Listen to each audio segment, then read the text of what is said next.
Joining me live now is Shadow Finance Minister Jane Hume. Jane, good to see you. So does this mean that the Teals brand is holding up in these electorates that were traditionally Liberal heartland, and does it spell trouble for the federal election when trying to win them back? Kenny, there were 3 by-elections on the weekend in New South Wales, and 2 of them, the Liberals held their seats, and so we've introduced 2 new Liberals to the New South Wales State Parliament. The one seat that was won by a Teal, I think there were some pretty exceptional circumstances with the resignation of the previous member, and I'm sure that that's what played out. I very much doubt that this is a bellwether. Most of the people that I've spoken to on the ground in Victoria and in New South Wales who have Teal incumbents have told us that they've been very disappointed that the fact that the Teals really can't seem to affect any change, that only major parties can do that, and that they'll be switching their votes back come the next federal election. OK. You met the Queen in 2011. You'll see the King and Queen in Canberra today. Are you looking forward to that? I am very much looking forward to that. I think it's a real honour that we have a reigning monarch come into our country and to visit different states, different communities, and today they have a reception at Parliament House. I'm very much looking forward to this. Yes, you're right, I did meet the Queen in 2011. You have a very good memory there, Kenny, and it was an extraordinary honour then. It'll be an extraordinary honour today. Victoria is reducing stamp duty on new developments today to encourage denser developments. Do you think that this is a good idea? Well, I find it an extraordinary announcement in the light of other announcements that were made this weekend.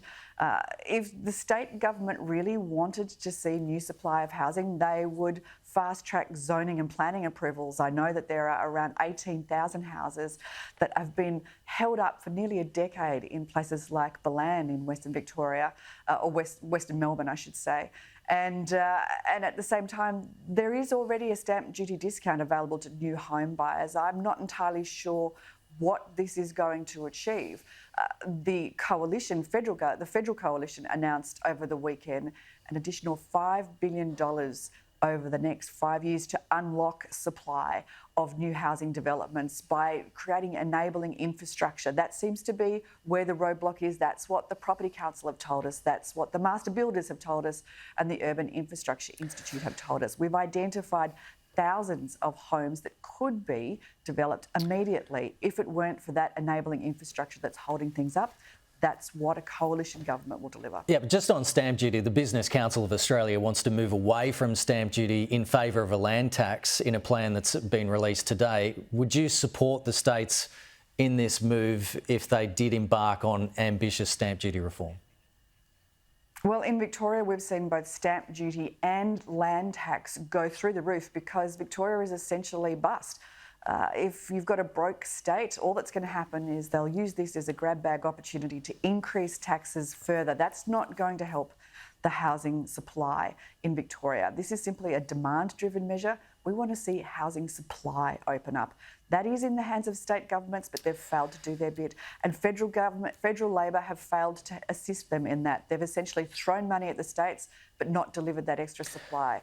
That's what a coalition government will do, is go directly to the heart of the problem, create and unlock that bottleneck of supply by creating enabling infrastructure on those greenfields and brownfields development sites that have already been identified.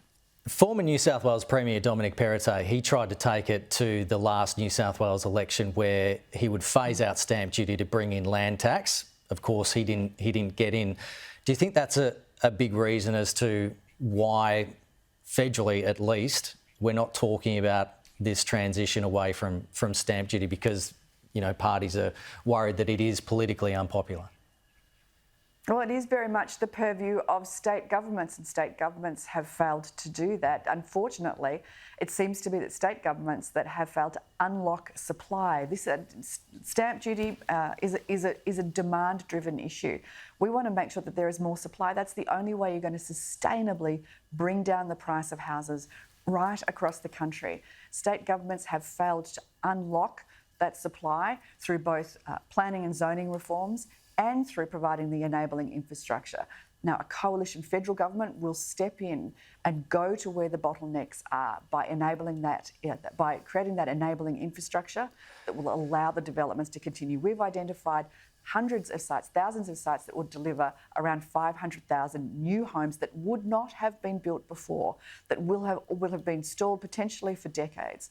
That's what a coalition government, a federal coalition government will do, actually deliver on the promise of new supply of land. Okay, Jane Hume, enjoy that royal visit today. Thank you.